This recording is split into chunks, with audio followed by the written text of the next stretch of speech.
made it, but I at least met up with Mr Varoufakis earlier and asked him whether he thought a Corbyn-led Labour Party could ever win a general election here. Yes, of course. It won't be easy. Corbyn has to put together an economic plan that appeals to both the constituency within the Labour Party that elected him, but also a wider one.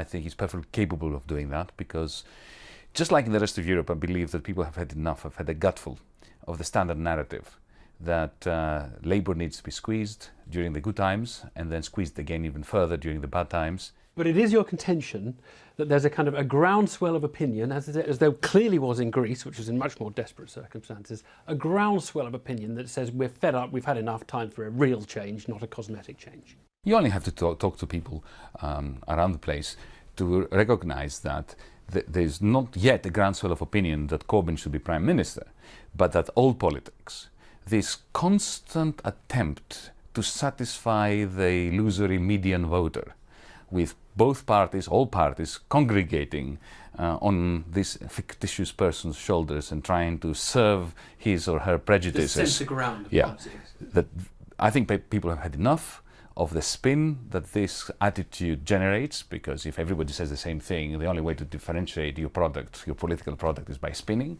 And I believe that everybody is sick and tired of that, even Tory supporters, Labour supporters, Liberal supporters, everyone. Since the Blair years, even before that, the Labour Party, to a large extent, lobotomized itself. It lost its way. It lost its capacity to be critical of British capitalism, which is what the Labour Party should be doing. They were utterly complicit in the way that the City of London was allowed to get away with murder.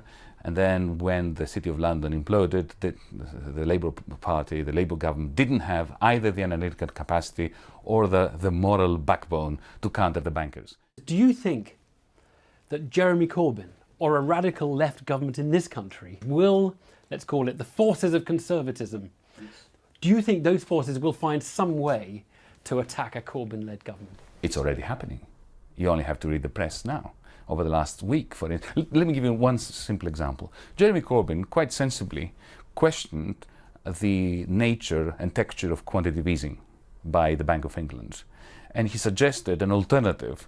People's QE, it was and called. He was completely lambasted for that. Now, whose idea was this initially? It was a guy called Milton Friedman, who was Margaret Thatcher's guru. So when a radical left-winger like Corbyn revives an idea that came from the right, he gets lambasted in this way. This just goes to prove that it has already begun. But he has to be steadfast. He has to shower his critics and the ones who try to distort his message with rationality, with compassion, and with a degree of humour, I think. Some think Corbyn is the end of control freakery in the Labour Party. Is that a good thing? Did that work for you in Syriza, or is that a bad thing? We did not fall because we had pluralism of opinions. I received enormous support from people that disagreed with me, and up until the moment when the banks were closed down by the Eurogroup and the European Central Bank. And it wasn't the informal politics, not wearing ties, or the idiosyncratic style? I believe that this was our strength. Right. I never wore a tie in my life. If I were to wear a tie just because I became minister, that would symbolize hypocrisy. And the reason why we had 70%, 80% approval ratings during that period that we were in office was because people saw in us that we were not interested in spinning and we were not interested in using hypocrisy. Have they come to you seeking your advice on economics or any other matter? I don't think they've gone to anyone yet. I think they are trying to recover from their victory. But have they intimated to you that they're going to talk? Yes, there are going to be some discussions. Yanis Varoufakis, thank you very much. Thank you.